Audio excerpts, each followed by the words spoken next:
Right, let's do this without inspections. Go straight to the method. What am I doing? This one. Would you agree that I can simply multiply both sides by 3? I mean, that is what I'm doing, but eventually I don't need to do and show this, right? Eventually. I am also doing it now, but what happens here? What's the result of multiplying this with this multiplicative inverse? My coefficient is just 1x, and this becomes negative 27. Now, let's quickly shorten this. Let's do that again. I'll write x over 3 again. Equals negative 9. Now, without showing all of this, I can say, well, if I multiply both sides by 3, I will have x equal to, we know this, right? What I'm saying is, if you had to be given this equation, and you go from the equation you were given straight to writing the answer, you would be awarded full marks because it's not necessary to show this. I mentioned this before in the week. Okay? There's not a lot to show here, so you'll get your full 2 marks. I think I'll make that 2 marks, maybe 1 mark. Okay? Because you know that what happened here was you multiplied both sides by 3. Let's quickly look at this, guys. There's 2 steps involved here. I want you to see that what we are doing is the same process we've been following for the past 2 weeks, right? Simplify left-hand side and right-hand side. If you have to, which in this case you don't have to, there's nothing to simplify. Then move on to the next thing. Can I apply additive inverses here? Should I be applying that? No, there's nothing to subtract or take away. Next, okay, is my coefficient of my variable 1? No, it's not. It's what here? What is my coefficient here? What's my coefficient of my variable here? 2. 2/3 or 2 over 3, right? And remember with the coefficient, to get rid of it, we use additive inverse, we use multiplicative inverse. So doesn't that mean I should take 2x over 3 and multiply it by its multiplicative inverse, which is what? 3 over 2. And of course on the right hand side I must do what? The same.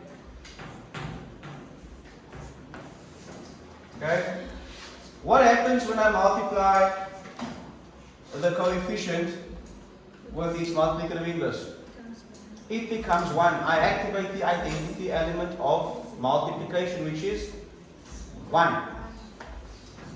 I almost don't even need to think about it. As long as I make sure I multiply this term with the reciprocal of the coefficient, meaning the flip around, I know my answer must be 1. What happens here? Do I need a calculator for this? No. I know that what happens here is, we were taught that when we multiply a whole number or an integer with a fraction, it's preferred that we write the whole number as a fraction also, so that we can see what we are multiplying. Numerator with numerator and denominator with denominator. Right? So that will be negative 4 times 3, which is negative 12. 1 times 2, which is 2. And my answer then, of course, is negative 6. So this is negative 6. If you want, you can do this in the side on your margin if you want, just to make sure. You could, of course, use your calculator, but it's good to be able to do this without the calculator.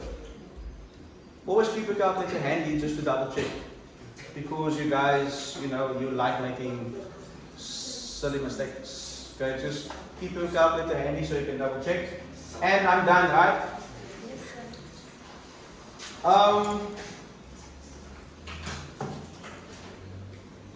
If I look at, it's very important to know what you're looking at when you look at a term like this, okay? Because, or an expression like that, you need to remember that 2x over 3, and let's say 5x over 7, let's just use a couple of examples here, and x over 2. It's important to know that this is the same as this is the same as this is the same as, yeah. In other words, the coefficient of the variable there, they are fractions, okay, and it's oftentimes written such that the x is sort of, it jumps onto the numerator, onto the top line. So it stands like that.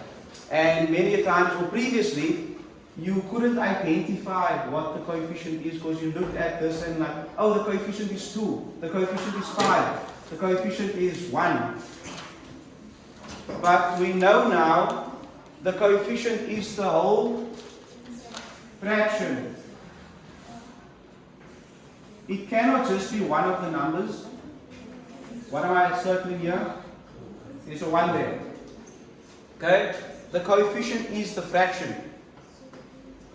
And another way of writing it would be like this. What could I also say here? This is 2 over 3 times x over 1. This is 5 over 7 times x over 1. This is 1 over 2 times x over 1. Why am I writing it like that? That explains how we got from this to here. I multiplied 2 times x and I got 2x as my answer. I multiplied 3 times 1 and I got 3 as my answer. See where it comes from? So these are all equal. I multiplied 5 with x and I got 5x on the numerator. I multiplied 7 by 1 and I got 7 in the denominator. 1 by x, I got 1x in the numerator. 2 by 1, I got 2 in the denominator. Okay, I would write that down if I were you, just to remember that that is what you're looking at. The coefficient there is the fraction, not one of the pieces of the fraction. Right, let's move on.